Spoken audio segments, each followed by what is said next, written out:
everyone. Welcome to Opinionated SEO Opinions. I'm your moderator, Begum Kaya, and I'm here with your hosts, Tori Gray and Sam Torres. Since it's our first episode, we would like to go on with a little introduction of ourselves. Tori, would you like to go first? Sure. I'm Tori Gray. I run the Gray Company. I've been doing SEO and digital marketing for over 14 years at this point. I've been in internal roles in startups, and I've been in agency side, and I've been in both marketing and product roles. So I like to say that I see things SEO-wise from lots of different sides of different fences. Gives me a unique perspective on the world. Sam? Awesome. I'm Sam Torres. I'm the managing partner for the Gray Company. I've been in SEO for about 12 years, and I come at it from a very code-heavy perspective, being a former front-end engineer. So I'm really going to be talking about all things code-related, emerging technologies, and what I like to call yummy data. Ooh, exciting. And I am part SEO and part entrepreneur, I would like to say, because I started my career very recently, actually, in SEO. And after my first year at the agency, I decided that I would work for myself. Then my paths crossed with these lovely ladies. So I've been spending most of my time with them now and learning lots from them. And Opinionated SEO Opinions is a wonderful opportunity for everyone in the SEO industry to be able to get a second opinion in their questions and daily issues that they come across in SEO. Answering questions, that we are doing that. We're also giving opinions, and that's specifically why we call it this, because a lot of these people submitting questions are brilliant people who have their own perspectives on the world, and they're asking what we think. A lot of SEO is an art and not a science, and there's not always one specific solution, especially for an individual business. So we want to talk through the intricacies of those answers and how we approach and frame these problems. Yeah. We're going to dig into the it depends. Quite a lot, yes. Our first question comes from Juliana Turnbull, aka Joe Blogs. Her question is, how common is index bloat and why? What is the best, easiest, and quickest way to reduce this? Thanks, Begum. And thanks, Juliana. It's a fabulous question. I would like to broaden the question a little bit to be about both index bloat, so I'll reference that specifically, and then overall talk about indexation issues, because the other common indexation issue is you're not getting enough pages indexed. And it's sort of the same game plan or approach, regardless of which side of that you land on. I did a little digging and only put together a depth of research about larger organizations and their websites, and found that 16% of valuable pages aren't indexed. So the opposite problem is relatively common. I wasn't able to find any specific numbers in terms of the index bloat, unfortunately, so I can't answer that specifically, but I can say it is something I come across fairly frequently when I do SEO audits. I'd say a good fourth to a third of the time I see indexation issues or indexation bloat. So the difference there is that indexation bloat means you have more pages indexed than you have actually good and valuable pages. If you don't have pages indexed, that is a business problem if those pages are good and valuable for your business and you want them indexed so you can derive business value from them. So in terms of problems around both indexation bloat and lack of indexation, I see both pretty commonly. I would caveat that by saying we often see sites that have issues or opportunities. So we might be seeing an outsized proportion of that. So that estimate of a third to a fourth might be a little skewed highly. So mostly what you do and how you want to approach this is understanding how many pages do you have indexed as a whole, and are they the right ones? So the step one to investigating the issue is to see how many pages you literally have indexed. You can use the site protocol search to look in Google. That'll give you an estimate. I prefer to go to Google Search Console and get an actual count from inside your property's account. So you can pretty easily navigate to it, and I'm sure we can put up a little card about how you find that. And then it will literally give you a count. Then you want to compare that to how many pages do you want to be indexed, and how you come up with that number is manually evaluating your site. You could do a site crawl. You could look at your sitemap XML file, which probably has the pages you want indexed most included. And then you're really comparing the delta of those two numbers.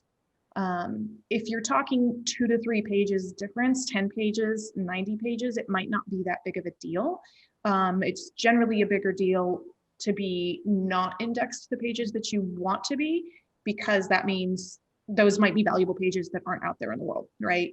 But if you have 90 pages over that are more than you have, it's probably not a huge deal. Indexation bloat in my head really starts when you're talking hundreds or thousands or tens of thousands of pages that are indexed but aren't actually real valid variations.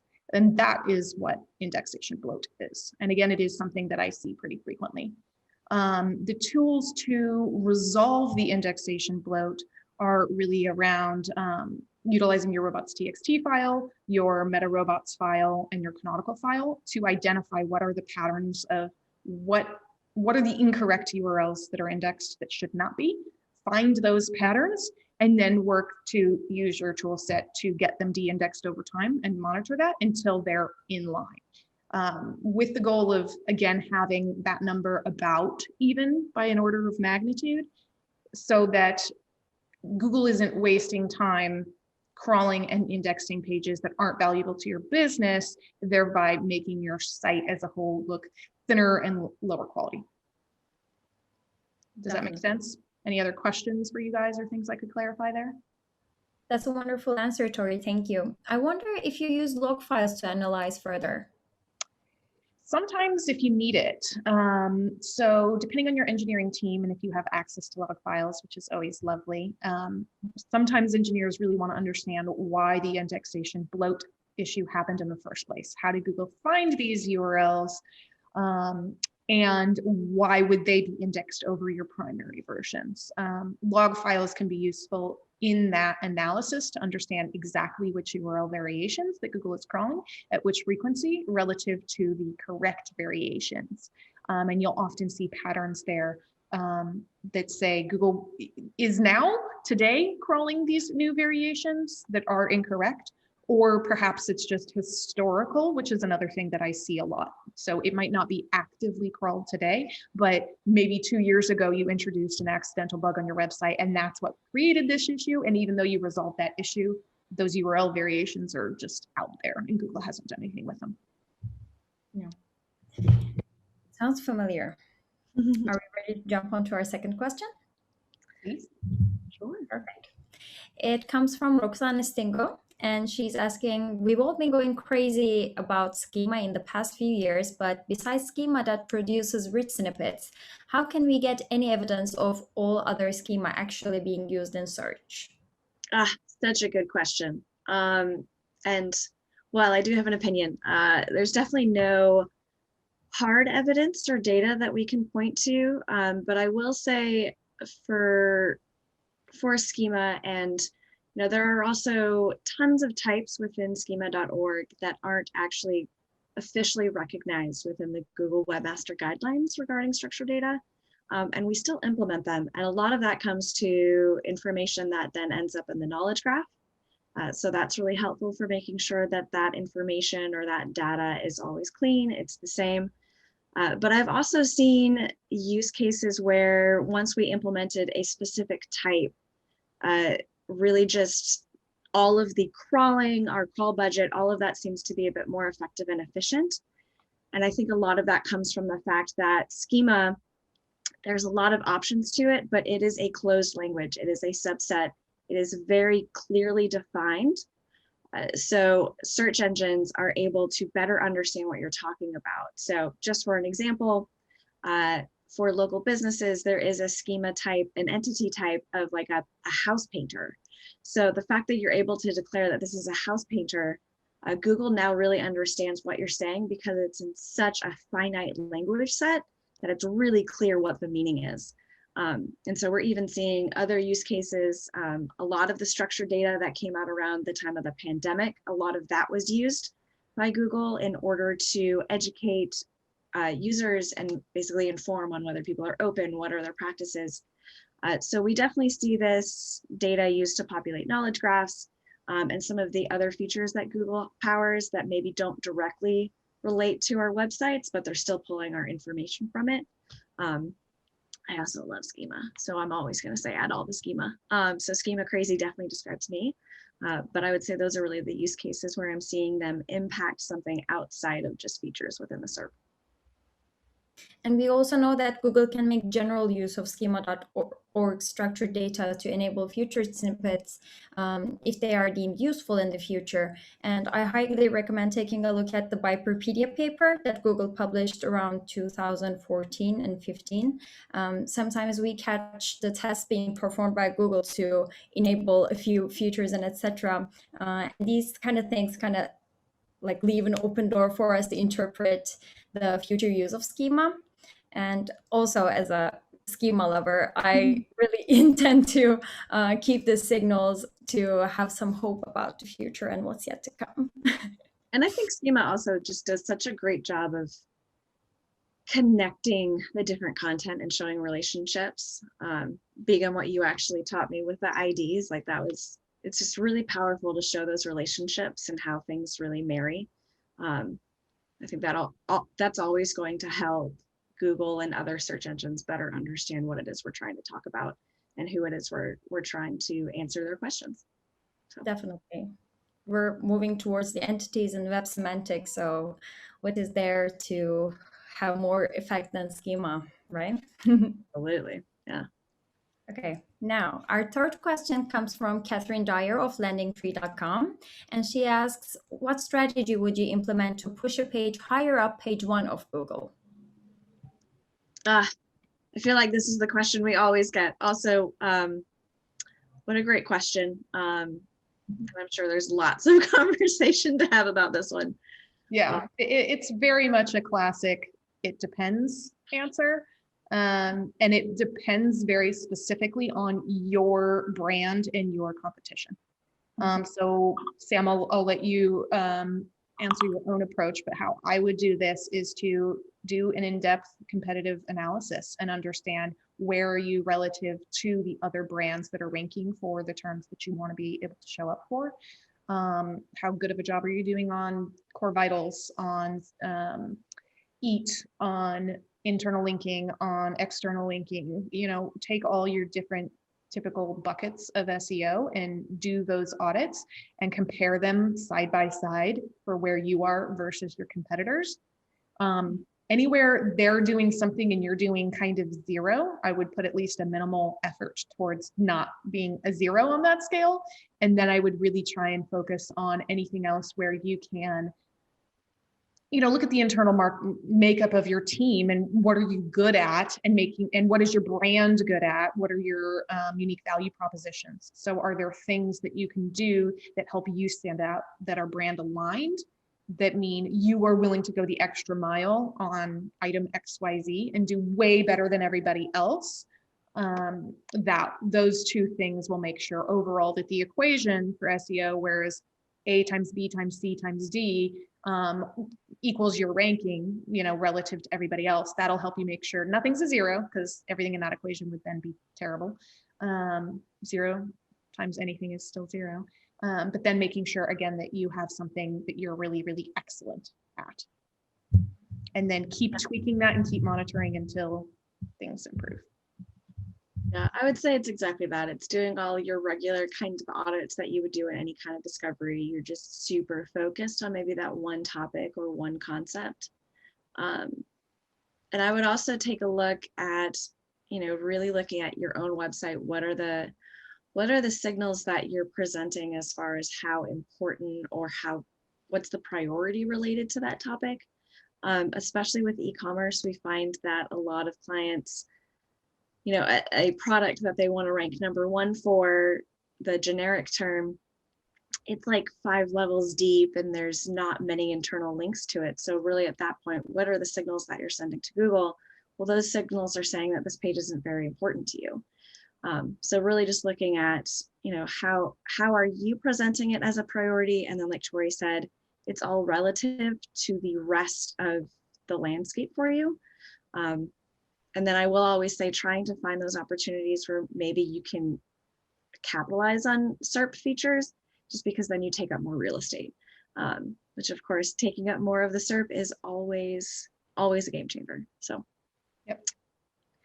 I would also like clarify my own answer to say that the competitive view is not so you can keep up with the competition and do everything that they're doing. It's really so that you can understand what the landscape is and also understand what they're not doing well and identify opportunities where you can be different. So the purpose of the competitive analysis is not just to copy Tom, Dick, and Harry. It's to understand how you can be substantially better. So always be approaching what can you do from the lens of your brand and what you do well and how can you stand out and how do you have a unique point of view or provide unique value to whatever it is that the user is seeking on this particular query. Wonderful. I'd like to have a tiny follow-up question on that, though. You were talking about lots of spheres and everything that the competitors are doing. Do we have a secret formula that we can see which angle the competitor is getting that ranking with the most? Not necessarily. I mean, we know where they're ranking today, which is to say that's Google's best and most current data of what they believe to be true in terms of what they think people are looking for. But there's so many different factors and we don't know how big or small they are relative to the algorithm and how they're implemented. There have been studies and certain things are certainly more important than others. So title tags count for more than meta descriptions because meta descriptions don't count. Those sorts of obvious learnings, but there's not specifically a do X and you will rank higher in search. Different fields. So for example, if you are a competitor in a field where almost everyone has really slow site speed, that could be a differentiator for you to turn that around and have substantially faster. So that'd be a way to set you apart from the pack. Conversely, if you are just doing a middling job on site speed and everyone else is great, that means you're behind. So you also kind of want to measure the delta between where are you and where are they. And again, looking at all the different metrics, and I like to, outline this in a spreadsheet and say, how many links do they have compared to us? How quality are those links compared to us? What are their speed scores compared to us? And like, where are there a magnitude of difference? And again, align that with your brand. What are you great at as a brand? How do you make your users happy? And compare and see what can you do. Another thing I'd actually clarify is you want to understand kind of your place in the world. So we have a client in the e-commerce space that wanted to know why they were pretty consistently in, position 3 or 4, and what they could potentially do to move higher. And one of the things that we found, we did link audits there behind in terms of their competitors. There were some historical heavyweights they were competing against, but their price point was also substantially different relative to everyone else that was ranking. Everyone else had, for this particular product, a $10 to maybe $75 solution to this problem. They had a premium product that came in at $100 to $200 to $300. So if you think about the world and the budget of the world, it doesn't make sense often for them to be in position 1 because most people can't afford them. Their product is not for the masses. It's the perfect premium solution. So it makes more sense for the world for them to be in position 3 or 4 versus position 1. So take the broader context of the world into consideration when you understand what's happening here and why, and know that you might not move the needle much, no matter what you do in SEO, because that's what you offer. Yeah, I think you bring up such a great point of you just have to be realistic. And so there's a lot of times where these are conversations, unfortunately, that we have to have pretty often where clients are like, I should be number 1. And it's like, well, actually, compared to the rest of the market, your product does A, B, and C. So really just having that realistic conversation with yourself and setting those expectations. really across the board. That's not just for marketing. That's really across the entire organization, is really key to understanding what your potential is. Yeah. And I mean, how much of that pie do you own of the industry? You can do your market share analysis and try and align that to where do you have overall visibility. So if you own market share and you're consistently in position 3 or 4, there's probably big SEO opportunity for you to turn that around.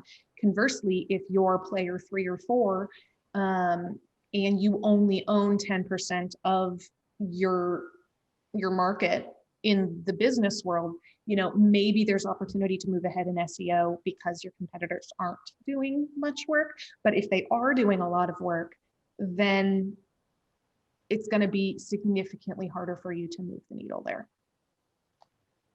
So business building also impacts SEO. SEO and search rankings should reflect the real world in most cases. Definitely. That's why I believe SEO is not only a digital part of the sphere, it's also something like business development and everything, and completely aligned with your brand strategy. Mm-hmm. Yeah, thank you. And our final 4th question is coming from Isaline Margot. She asks, what are your recommendations for tackling complexity? I have thoughts on this. Sam, do you want to kick off? Like an elephant, one bite at a time. I'm just kidding. No, go ahead, Tori. Okay, so from my perspective, there's mostly complexities at 2 different stages, and I tackle them in slightly different ways. There's complexity at the beginning of a project when you're overwhelmed by all the many things to do. You don't know how to prioritize it per se, or frankly, there's just so many things going on. It can be overwhelming to understand what do you want to start with first. And really it's an issue of how do you frame the problem in the first place. So there's a solution there. And then the other situation is really, okay, now I've done all the analysis. I've got a lot of things I know I want to do. So how do you prioritize amongst those many options? So for the first scenario, how I try and approach the big picture problem is to try and think of that problem as a math equation. And think of your SAT tests where A times B divided by C plus A equals, your solution. And if you can say, what are all the different elements, then you can do your homework to go seek the answers to each of those elements and form your equation. And for me, that helps me approach it methodically and make sure I'm considering, because I've taken the time to consider what all the elements are. And then once I've brought them all together, then I can see the bigger picture. And that helps me understand how to approach it. And then the second version, when you just have a bunch of different work and you want to prioritize it, I just take a very engineering process, typical agile approach, wherein you're understanding what's the size of the opportunity, what's the size of the fix, what's the LOE, and how, you can use t-shirt sizing for some of those things. You might need to get very specific in terms of what you think the return is on a particular change. In SEO, that can be a challenge, obviously, because sometimes it's a collective change and not a specific change that moves the needle. But generally, that's how I like to approach it. What's the level of effort versus what do we think is the high level of return on this thing, and try and balance those things out for quick wins and making sure you're focusing on urgent and important. It's also very useful to prove your point to other stakeholders and implement the necessary thing that comes in the list first. Yeah, and I think one thing about the equation, it always needs to be built in mind of like, what is your ultimate goal? So what is the goal of your website? Which of course I feel like that's a conversation we have all the time, but it's really interesting once you're kind of getting in the weeds and you're seeing all these different things that you could fix. Sometimes you have to remind yourself of where is that North Star and what are you going after? And then really asking that question, if something's going to take, 2 hours versus 20 hours, but the 2 hours isn't really going to help, but the 20 hours is for your overall goal, then at that point you have to almost buckle down and do the 20-hour work. So really just always keeping that North Star, kind of that compass of what are you ultimately going after? And that will help a lot with really identifying your priorities. Yep, love that. And I would add an additional one, which is when you're trying to evaluate, feature A versus feature B, instead of trying to frame it from like, what do we think is the return on this? One way to approach it is to give yourself a range of, okay, if I implemented this change, maybe we can expect a 3 to 5% change based on this.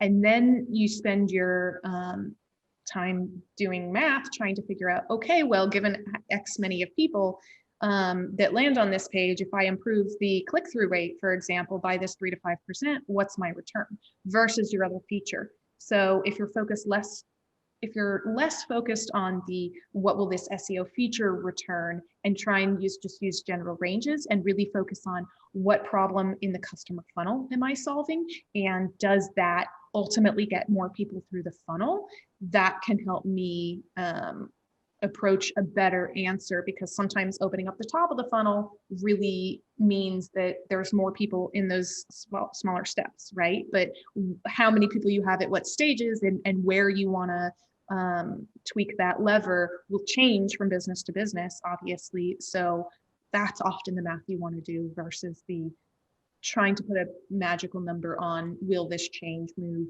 30% traffic? And that means what for the business, right? Because that is harder for SEO, because one change on one site that moved 15% could move 75% on a website and 0 on another, because it's relative to your competitors.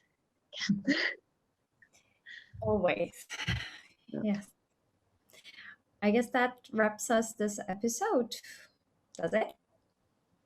Yeah. So this episode of Opinionated SEO Opinions. Hope everyone's enjoyed. I think we'll be doing more of these, and I believe we will be tackling fun questions around subdomains next time. Yes. And for those who submitted questions, we could not fit all of them for this first episode, so we definitely will be tackling them in later ones. Also, if you still have questions, please do not hesitate to submit them. We definitely have opinions and we want to share them.